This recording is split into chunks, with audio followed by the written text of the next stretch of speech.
I'm Corbett Wall with DV Auction, here with your cattle market summary for the week ending May the 17th, brought to you in part by Cargill Fescue EMT. Tall fescue, a dream to grow, but for cattle it can be a nightmare. Fescue EMT is a new mineral defense with endophyte management technology. Research proven and backed by the expertise of Cargill Animal Nutrition, it's uniquely designed to help defend cattle against the challenges of grazing endophyte infected fescue while improving growth and overall performance. Make sure your cattle are prepared for the threat.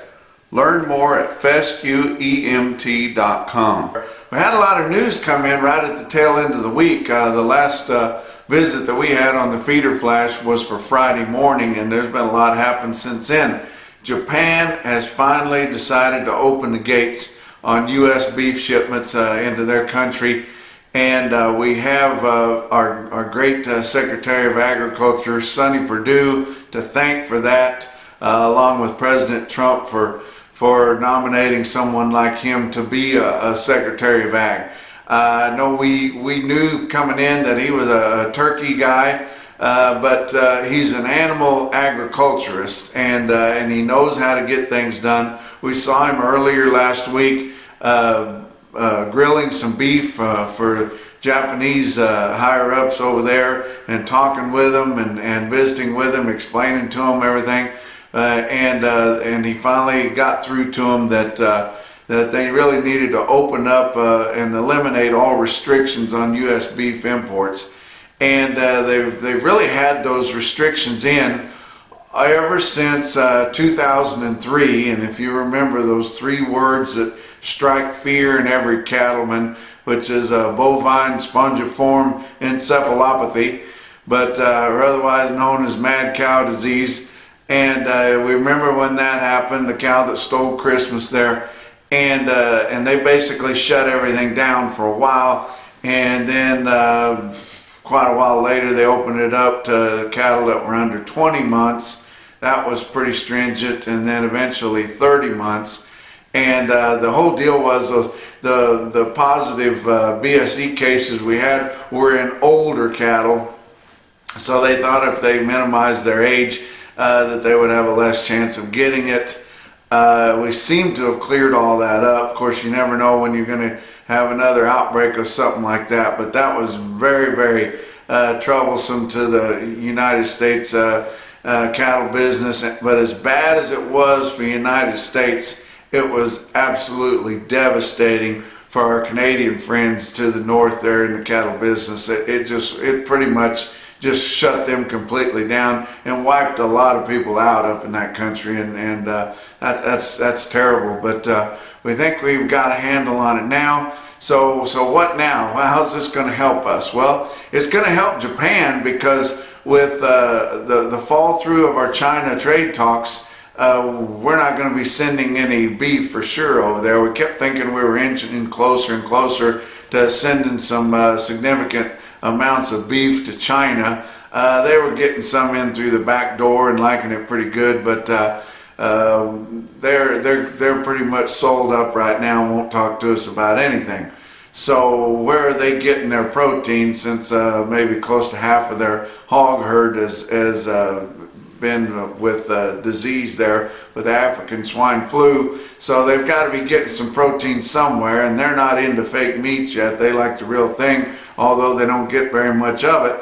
But we've seen that Australia has started sending a significant amount of beef to China, and increased their shipments to China like 80%. And well, Japan gets a significant amount of beef from Australia too. We're going to get to fill in right behind that, and that's great. And nothing against Australia. We like those guys too. About 50 years ago, some Americans went over there and showed them how to efficiently feed cattle, and got them underway doing that. But not a lot of places in this world that feed cattle like we do and have that sweet meat, grain-fed meat, the quality that the people that can afford it really like to have. They can go on preaching about this grass-fed stuff, most of us know that we don't really want some beef that tastes like a kosher wheat or something like that. We like that sweet meat that you get with the white sweet fat on it that you get through grain feeding, and that's what Japan wants, and this is going to open them up to get a lot more of it. How is this going to change our industry? Well, it should increase the amounts of places that our packers can send money. I know it takes a while to trickle down when we're dealing with our big four packers, but eventually it'll get to us, and of course the regional packers will send quite a bit more stuff to them too, but it's really going to help us in marketing. We're not going to have to worry about keeping records to send in with the cattle to guarantee the birth dates, or what they were mostly doing was having vets on site mouthing the cattle to make sure that they were young enough, which is fairly accurate, but it's just going to help us a lot. It may open up feeding of heiferettes again.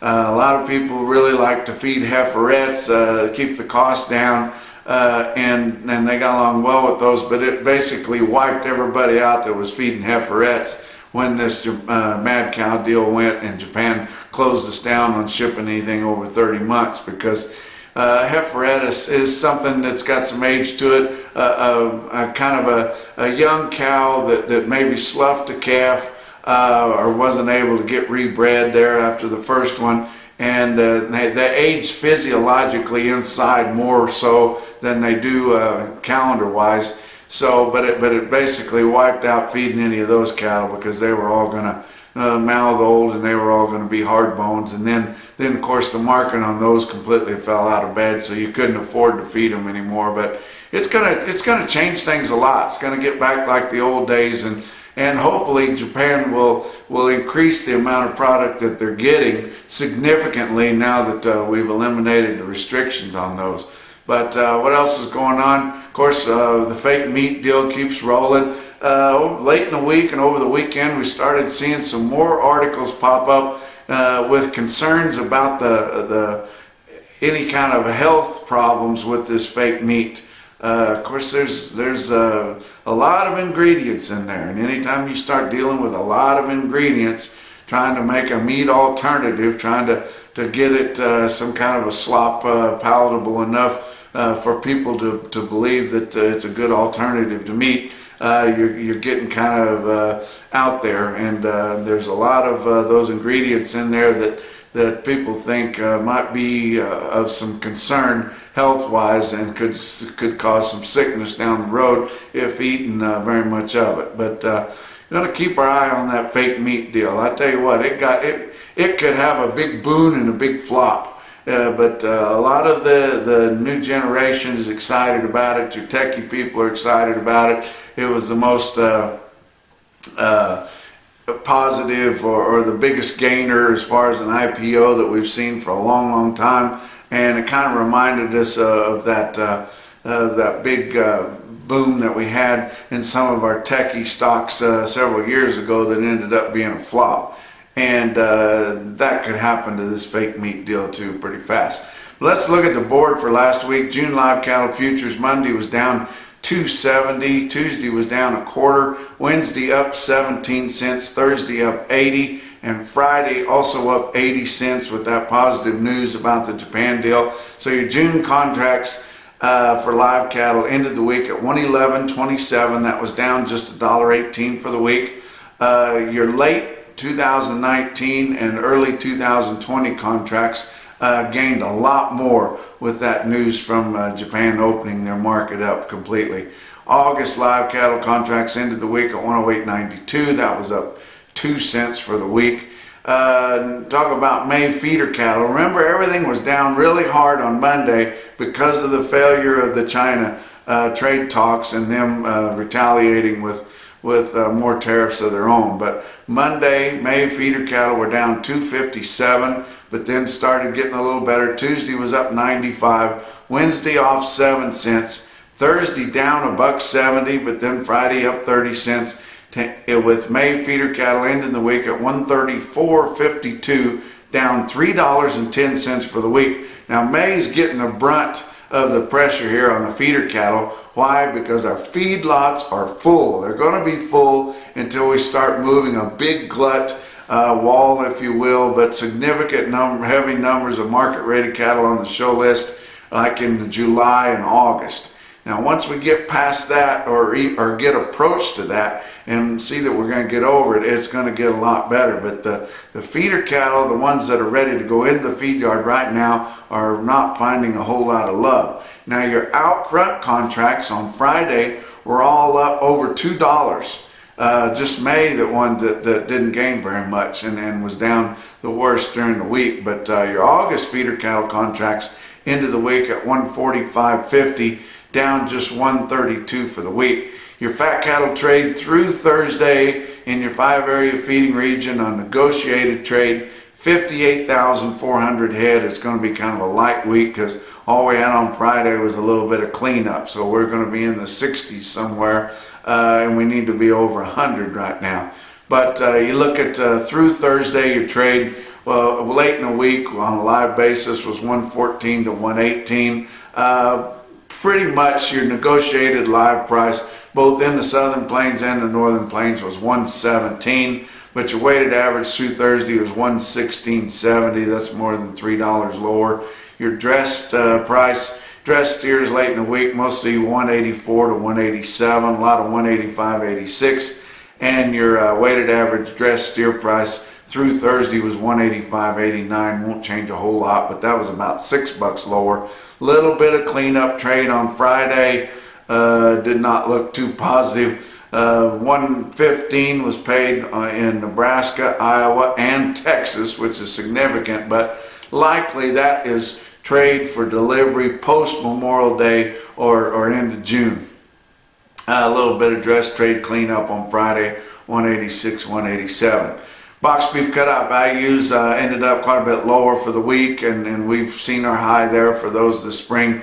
But choice cuts, your average trade for last week, $220.23, down $3.26 compared to the previous week's average. Selects average trade for the week, $208.41, off $1.16. Your late week your late week established price on box beef cutout was a little bit lower than that, because what I gave you was the average trade for last week. But on those average trades, your choice select spread almost $12 and a lot lighter volume than the big movement that we saw the previous week, just 612 loads. Your slaughter for last week, 660,000. Had kind of a disappointing Saturday. It was 13,000 less than the previous Saturday. And in turn, your totals, that 660,000 was 11,000 less than the week before, and 8,000 less than the same week a year ago. Your actual slaughter data come in late in the week. For the week ending May the 4th, your dressed steer weights were down another 2 pounds from the previous report at 852 pounds, and we're getting closer for those to be bottoming out. Last year they bottomed out at 846 pounds, so we're not very far from that. But let's talk about your feeder cattle markets. Real-time index on Cattle Market Central ended the week at 131.92. That was down another $2.04 from the previous end of the previous week's RTI, and but your weight was up significantly. Most of those are cattle weighing from 7 to 899 pounds. Your average on those coming through the sales in your middle 12 states had an average weight of 814 pounds. That's way up there, because normally it's a lot closer to 800 pounds even. But all your 7-weight cattle are turned out right now, so all you're going to have is just a handful of cattle weighing in the 7s, and a lot more cattle weighing up in the 8s falling in that category. So you could put an increase for 14 pounds on that a little bit and get it a little bit higher. But you're in your sales mostly steady to $3 lower. We saw some rebound. I noted on Thursday, it looked like on Thursday we started to get some footing. And that was even before Friday's news come out that Japan had eliminated restrictions on U.S. beef imports. But your late week sales, a little bit on Thursday, and then a whole lot more on Friday and Saturday sales, we started seeing some rebound. But the bulk of our cattle sells from Monday through Wednesday, so it was still lower, and but that steady to 3 lower is taking into consideration some of that rebound, because some of your Tuesday, Wednesday sales were a lot lower. OKC West and El Reno, it was a lot lower again last Wednesday, but you can expect a pretty good rebound. But like I said, on these cattle going right into the feedlot now, there's not many places to put them. It's just kind of clogged up because we've got so many cattle on feed right now. And then you got a lot of cattle turned out, and the cattle that need to go somewhere, like those coming off graze out wheat, they're just not finding very many holes. But look about some of your individual quotes late in the week. Fort Scott Livestock Market in Fort Scott, Kansas has a good Southern Plains Saturday sale there, and you'll be able to recognize the improvement that we saw despite being full feed yards. But because of that news on Friday and improved attitudes, they had a load, big load, 58 head of 924 pound steers in Fort Scott, bring 126.75. You'd have been hard pressed to get 120 for those probably a week ago. So a lot improved on those big steers out of Fort Scott. But look at this quote out of Turlock, California, at Turlock Livestock Auction Yard. They had a big sale on Saturday. It was their showcase feeder sale, and they had over 5,000 head in a California auction yard, and that's pretty darn good. And they had a lot of reputation consignments in here. Look at this quote here that I confirmed from Turlock, California on Saturday. 90 head of 721 pound steers bring 152.75. Wow. That's a look at your week's markets from Home DV Auction Office here in Canyon, Texas. We'll talk to you next week.